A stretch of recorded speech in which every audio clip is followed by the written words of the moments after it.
Hello everyone, and thank you for coming. Let's start today with a question. What is the key to communication? Is it speaking? Is it the written word? Maybe body language. All of these are very important to communication, and any one of them could be argued as the key. But it is a well-accepted theory that it is listening that is the key to communication. Listening makes up nearly 40% of communication. This leads to the next question. What is listening? Listening is a process of understanding. It allows us to take in information to better understand what others are trying to express. Listening is a cyclic process. It moves throughout 5 phases from beginning to end. Let us first examine these phases before I give you some techniques and skills to make you a better listener. The first phase is receiving. In this process, we are taking in verbal and non-verbal communication. Once we have received these messages, we move to the understanding phase. In the understanding phase, we grasp the thoughts and emotions of the speaker. The next phase is remembering. In this phase, we remember the messages that we received. Once we have remembered these messages, we move to the evaluate phase. In the evaluate phase, we determine whether we feel that the information is credible, useful, truthful, good, or bad. It is in this phase that we determine our judgments of the messages we received. Once we have placed our judgments, we move to the response phase.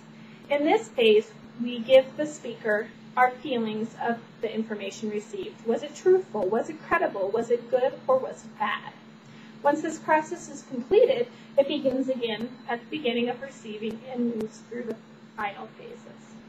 Now, let me give you some techniques that will make you a better listener. The first technique to better listening is to focus on the speaker. This is done in several ways. 1, by keeping our minds focused. 2, by sitting attentively. And 3, by acting like we're listening. If we act like we're listening, we're better listeners.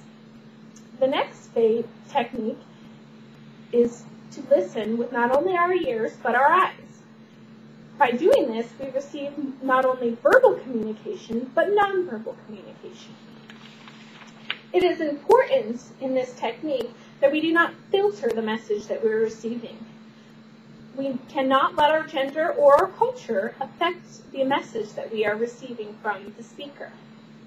We need to keep an open mind. We cannot filter the speaker's words or ideas. We need to recognize our biases.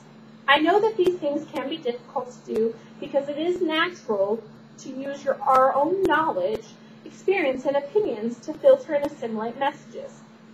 But seeing the feelings of the speaker by using open-mindedness is critical to better understand, evaluate, and respond to the given message, which is the process of listening.